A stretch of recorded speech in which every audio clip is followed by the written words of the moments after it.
I say to the whole world, India will identify, track and punish every terrorist and their backers. We will pursue them to the ends of the earth.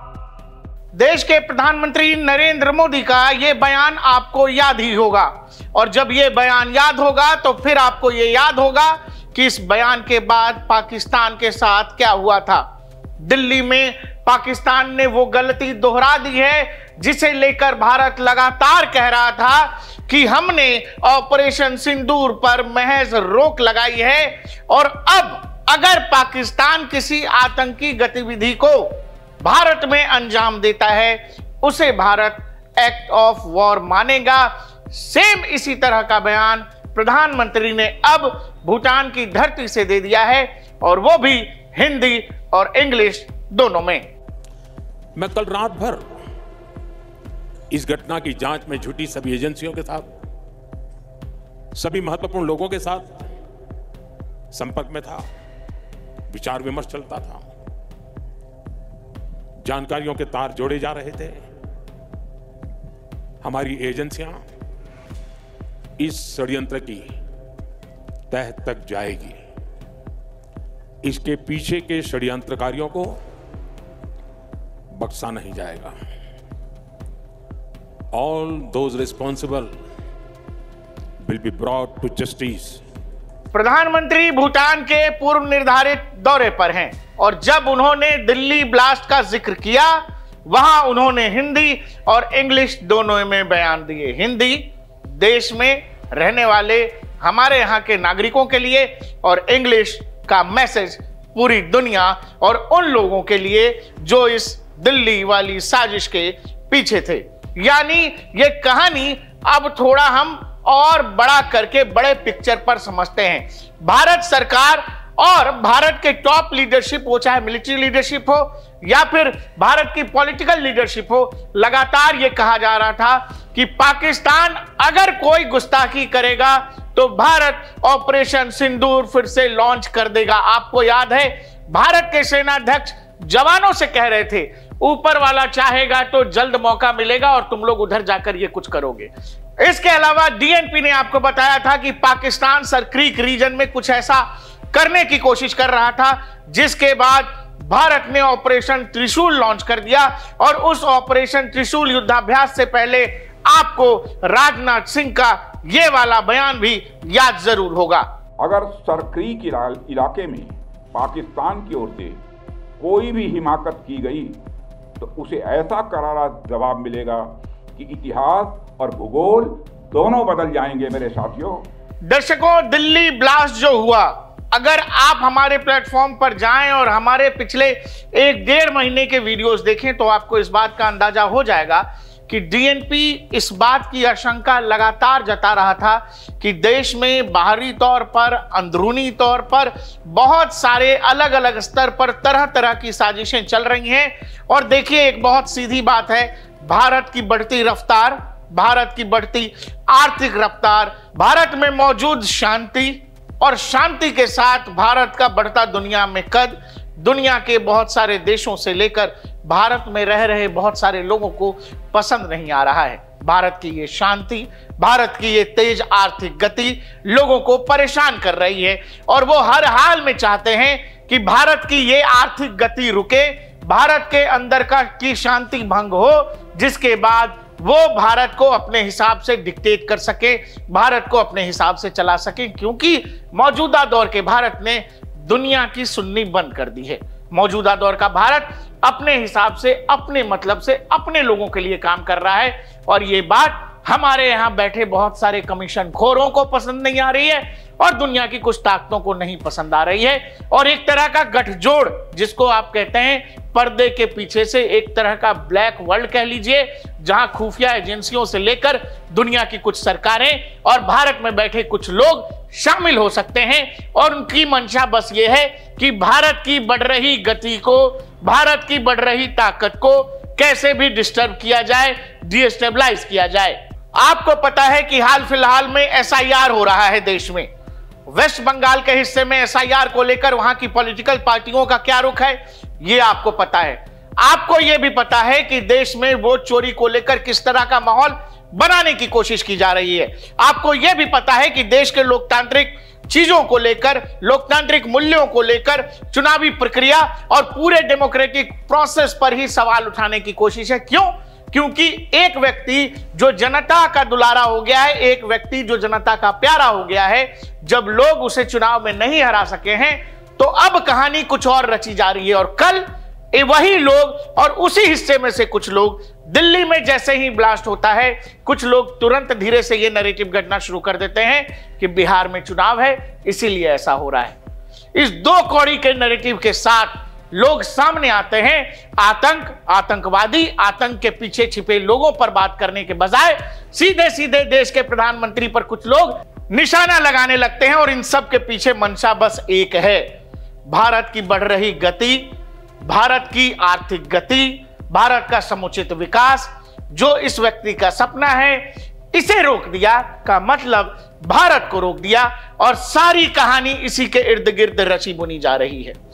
जब राजनाथ सिंह ने sir creek की बात की, सेना प्रमुख ने कहा, air chief marshal ने कहा, नेवी की तरफ से बयान आ गया, भारत ने ऑपरेशन त्रिशूल लॉन्च कर दिया, इन सभी चीजों को जब आप जोड़ेंगे तो एक अंदेशा तो हो रहा था कि आखिर भारत की सुप्रीम लीडरशिप की तरफ से लगातार पाकिस्तान को चेताया क्यों जा रहा है, लगातार पाकिस्तान को एक मैसेजिंग क्यों दी जा रही है कि क्या इस बात का अंदेशा पहले से देश की सुरक्षा एजेंसियों को, देश की सरकार को था कि पाकिस्तान की तरफ से भारत के अंदर कुछ इस तरह का किया जा रहा है। और फिर आप देखिए फिर क्या होता है। जिस दिन दिल्ली में ब्लास्ट होता उसी दिन दिल्ली से सटे फरीदाबाद में 3000 किलोग्राम अमोनियम नाइट्रेट मिलता है, विस्फोटक मिलता है। 3000 किलोग्राम विस्फोटक कितना होता है, आप इसको ऐसे समझ लो, 1000 किलोग्राम आरडीएक्स जितनी तबाही मचाएगा उतनी ही तबाही मचाने के लिए 3000 किलोग्राम जो है अमोनियम नाइट्रेट जमा किया गया था। पुलवामा के हमले में बताया जाता है कि 80 किलो आरडीएक्स का इस्तेमाल हुआ था। अब आप अपने आप समझ लो कि ये जो इतना जखीरा बरामद किया गया 3000 किलोग्राम का, इससे इस देश के कितने शहरों में बम धमाके, तबाही का क्या प्लान रहा होगा और सुरक्षा एजेंसियों ने समय रहते किस तरह से इसके खिलाफ जंग लड़ी होगी। जो पर्दे के पीछे न जाने क्या क्या किया होगा, जो तार श्रीनगर से लेकर सहारनपुर, शामली, लखनऊ तक चले जाते हैं और देश के अलग अलग हिस्सों में लगातार रेड डाली जाती है।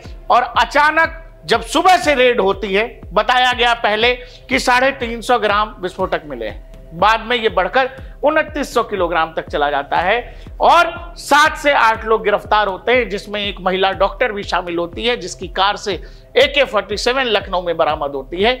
और शाम करीब 6:50 के आसपास दिल्ली के लाल किले के पास उमर नाम का एक व्यक्ति खुद को उड़ा लेता है। ऑफिशियल जानकारी अभी भी आनी बाकी है, लेकिन सुसाइड एंगल से ही लोग अभी तक इस बात को देख रहे हैं। अब आप देखिए पिछले 1-1.5 महीने से किस तरह से पॉलिटिकल लेवल पर, देश में अंदरूनी लेवल पर, बाहरी दुनिया से आपकी किस लेवल की लड़ाई चल रही है। मतलब हर तरफ से कहीं ना कहीं आपको डिस्टर्ब करने की कोशिश से मतलब है, भारत को डिस्टर्ब करने का प्रयास चल रहा है। और इसमें अंदरूनी ताकतें शामिल हैं, बाहरी ताकतें भी शामिल हैं। और इस जो लोग गिरफ्तार हुए हैं, ये सब लोग जो गिरफ्तार हुए हैं, ये सब के सब कोई पाकिस्तानी नहीं है। And thorough inquiry into the incident, the findings of the investigation will soon be made public. I want to firmly assure the nation that those responsible for this tragedy will be brought to justice and will not be spread under any circumstances. रक्षा मंत्री श्री राजनाथ सिंह सीधा सीधा देश के रक्षा मंत्री कह रहे हैं कि हम इस देश के नागरिकों को बताना चाहते हैं, देश की टॉप मोस्ट एजेंसीज इस पूरे मामले की छानबीन कर रही हैं। जो भी लोग इसके पीछे होंगे उनको जो है इस देश के कानून के अंतर्गत लाया जाएगा और न्याय होकर रहेगा। यही बात भूटान में कही गई प्रधानमंत्री की तरफ से।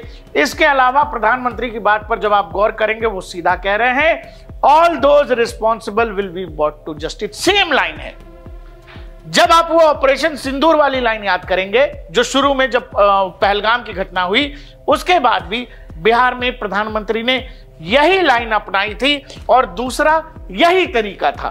जो सिंदूर मिटाने निकले थे उन्हें मिट्टी में मिलाया है। जो हिंदुस्तान का लहू बहाते थे आज कतरे कतरे का हिसाब चुकाया है। पहले हिंदी में कहा, फिर इंग्लिश में कहा, और यह बहुत सिंपल था लोगों के लिए कि प्रधानमंत्री इंग्लिश में आमतौर पे बात नहीं करते, अपनी बात नहीं कहते, लेकिन वो कहा है तो इसीलिए कहा है कि दुनिया का मीडिया इस बात को समझे, दुनिया के देश इस बात को समझे कि भारत अब किस दिशा में बढ़ रहा है। दूसरा, यह भी बताया जा रहा है कि पिछली रात प्रधानमंत्री आज सुबह जब भूटान निकले हैं, उससे निकलने से पहले उन्होंने कहा कि तैयारी पूरी करके रखिए, तैयारी पूरी करके रखिए। आपको बता दें कि भारत में जैसे ये घटना होती है, पाकिस्तान अलर्ट पर चला जाता है। असीम मुनीर तीनों सेनाओं के चीफ के साथ बैठकर बैठक करता है। पूरा पाकिस्तान पूरी रात अलर्ट पे रहता है। इसके अलावा एक और कोइंसिडेंस देखिए, दिल्ली में यह घटना होती है और उससे एक दिन पहले इस बात की खबर आती है कि मुनीर को एक और प्रमोशन मिल रहा है। मुनीर को पिछली बार मार खाने के लिए वहां पर फील्ड मार्शल बनाया गया, इस बार मुनीर को चीफ ऑफ डिफेंस बनाया जा रहा है, प्रमोशन दिया जा रहा है। पाकिस्तान की संसद में बकायदा एक संशोधन लाया गया है मुनीर के लिए और इसे एक दूसरा प्रमोशन मिल रहा है। तो क्या ऐसा तो नहीं है कि मुनीर के प्रमोशन से दिल्ली धमाकों के तार जुड़ रहे हों, क्योंकि मुनीर बकवास बहुत कर रहा है आलकर। दूसरा, वो लश्कर का ऑपरेटिव बताया जा रहा है उमर, और इस बात की भी जानकारी आ रही है कि कई लगातार वो गाड़ी में बैठकर सैटेलाइट फोन के जरिए कहीं बात भी कर रहा था, उसे कहीं से इंस्ट्रक्शन भी मिल रहे थे। इस तरह की चीजें भी सामने आ रही हैं। दूसरा, धमाकों में अमोनियम नाइट्रेट, फ्यूल और डेटोनेटर्स का इस्तेमाल हुआ है।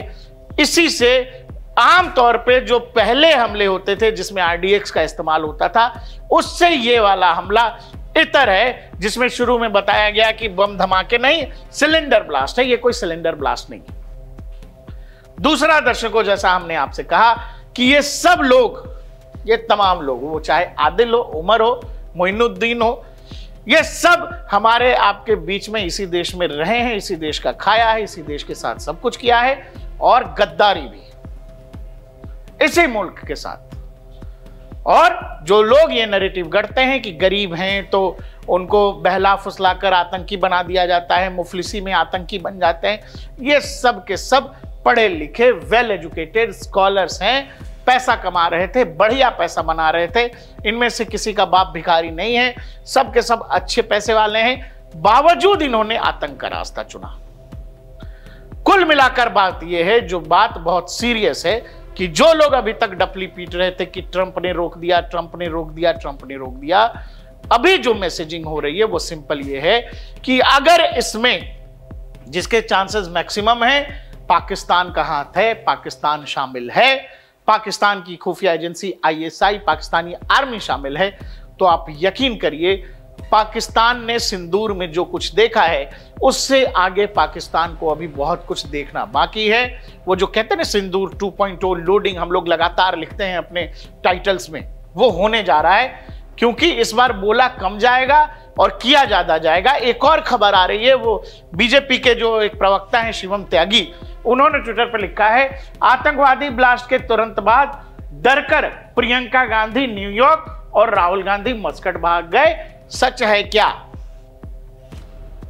इस बात की जानकारी, इस तरह की चीजें आ रही हैं ट्विटर पे कि अचानक पता नहीं राहुल गांधी, प्रियंका गांधी दोनों विदेश जा रहे हैं। तो कुछ लोग देश के प्रधानमंत्री के पूर्व निर्धारित दौरों पर जो सवाल उठा रहे थे, वो अचानक क्या विदेश जा रहे हैं, नहीं जा रहे हैं, इस बात की पुष्टि हो नहीं रही है। कुल मिलाकर बात यह है दोस्त, अपने आंख कान खोल कर रखिए और जबान की अगर ज्यादा जरूरत ना हो तो मत चलाइए। और पाकिस्तान समझ ले, 3 बार घर में घुस करके मारा है। ऑपरेशन सिंदूर अभी खत्म नहीं हुआ है। देश जिस तरह की चीजों से फिलहाल जूझ रहा है उसे हमें आपको बिल्कुल आइडिया नहीं होगा, और देश की इंटेलिजेंस, सुरक्षा, इन सब पर सीधे सवाल पूछ देने से पहले मैंने आपसे फिर से कहा कि जब आपके सामने कोई एक घटना होती है, सुरक्षा एजेंसियां उससे पहले सैकड़ों और शायद हजारों में उस तरह की घटनाओं को न्यूट्रलाइज कर चुकी होती हैं, जिसकी खबर भी आपको नहीं होती। लेकिन फिर मैं कह रहा हूं, देश की सुरक्षा एजेंसियों को 100 में 100 बार सफल होना पड़ता है। आतंकी एक बार सफल होगा तो वो नुकसान करके चला जाता है। देश की सुरक्षा एजेंसियों, देश की सेना, देश की सरकार पर भरोसा रखिए, क्योंकि यही वो वक्त है जहां आपके साथ प्रोपेगेंडा का खेल खेला जाएगा, नैरेटिव वॉर लड़े जाएंगे, और वहां आपके देश, आपकी सुरक्षा एजेंसी, आपकी सरकार को कमजोर बताया जाएगा। और इसमें जब आप फंसते हैं तो फिर आप दुश्मन की मदद करते हैं। अभी ये बस शुरुआत है। हम अपने दौर के शायद सबसे बड़े युद्ध की तरफ या सबसे खतरनाक मोड़ की तरफ बढ़ने ही वाले हैं। इसमें कितना समय है मुझे इस बात का कोई अंदाजा नहीं है, लेकिन मैं फिर कह रहा हूं कि अपने आंख और कान खोलकर रखिए और चीजों को उसी रूप में देखिए जिस रूप में एक सच्चे भारतीय को देखना चाहिए। देखते रहिए DNP इंडिया, हर खबर भरोसे के साथ।